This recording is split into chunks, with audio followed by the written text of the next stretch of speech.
Hello explorers, thanks for joining us again and welcome back to our channel. If you are joining us for the first time, we appreciate your time. In this episode, I really want to dive into the current geopolitical narrative that's coming out from Washington that the continent of Africa is not united with regards to the veto power conversation. How amazing is this? I have a wide-ranging interview to play. Thomas Linda Greenfield. You all know this ambassador.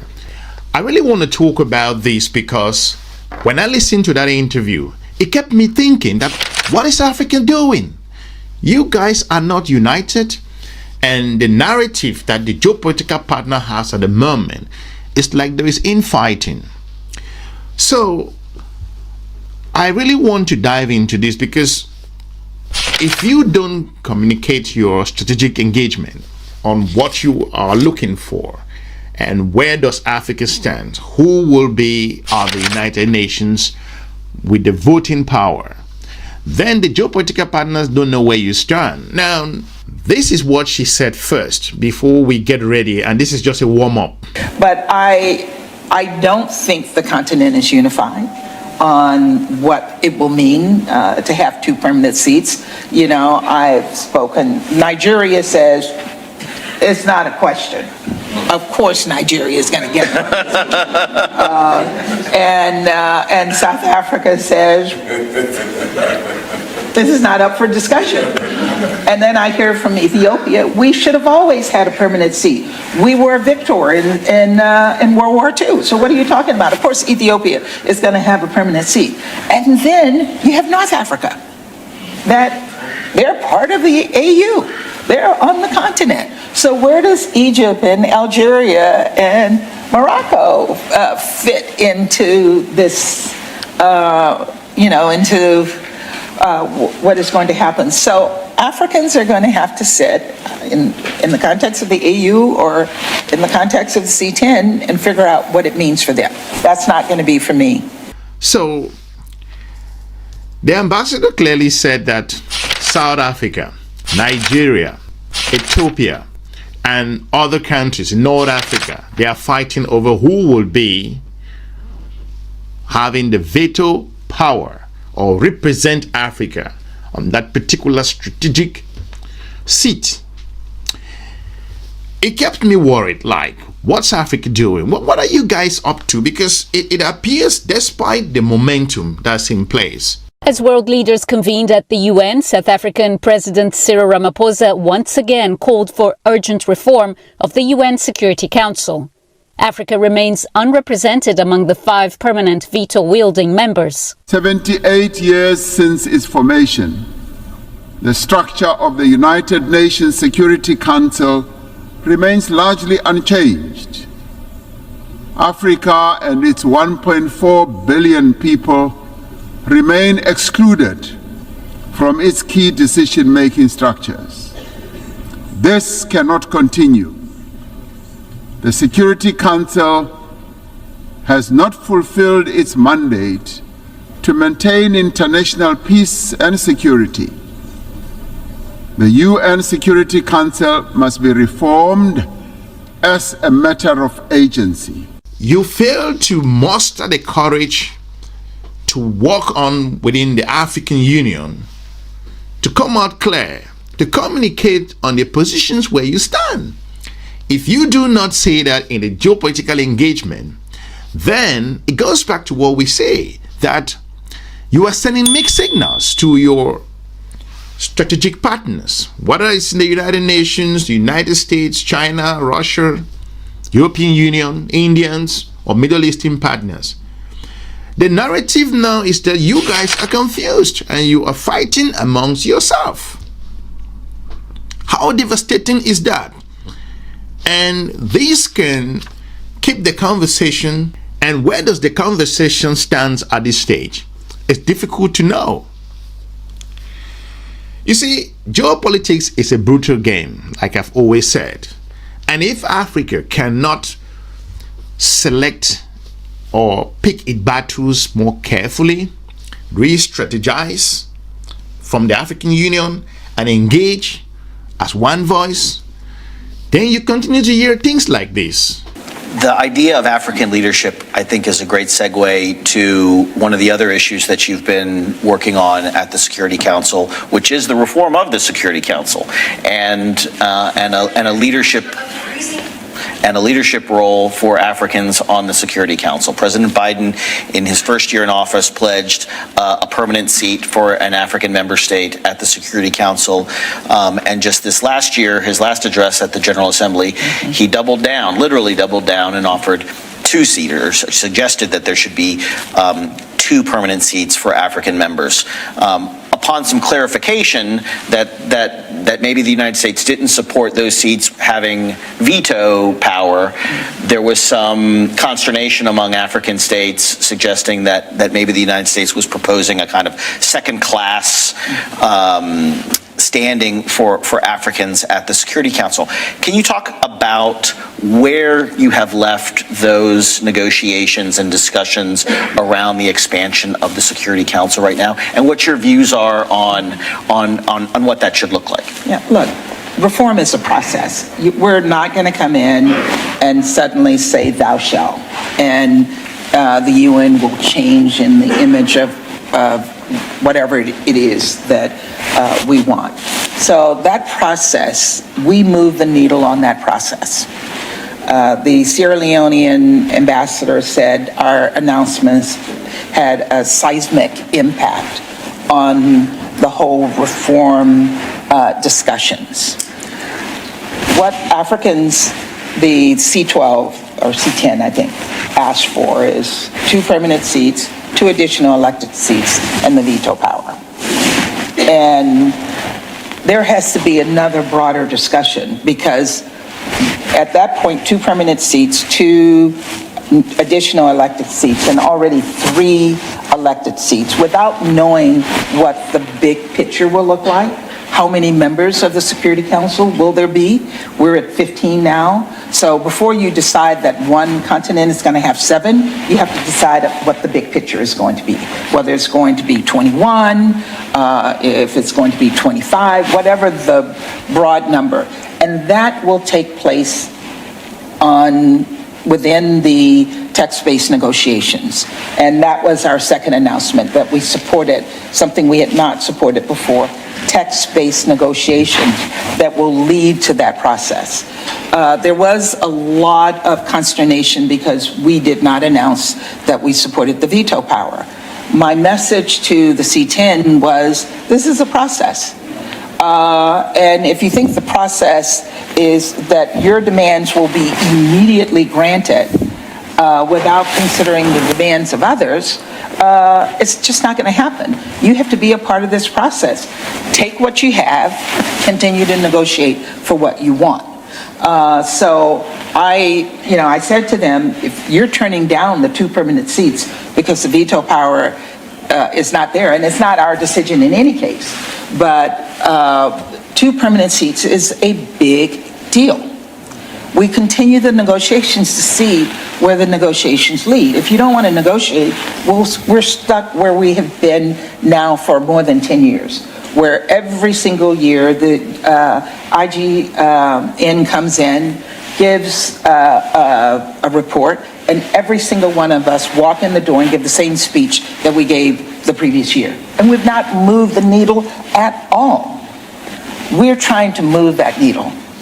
And it doesn't mean the needle is going to go from here to here immediately. It's going to go from here to here. And then we lock that in, and it goes from here to here until we get to a place that we want to find ourselves. And it's not just about what the Africans want, it's about what the rest of the world wants as well. So all of that is part of the negotiation. It is not something that the U.S.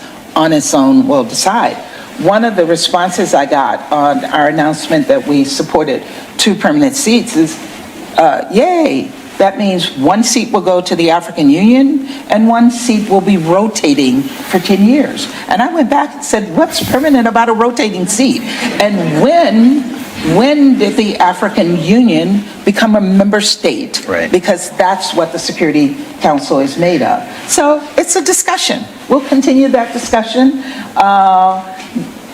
and hopefully get to a place where we come out of this with a new UN that is more fit for purpose than what it is today.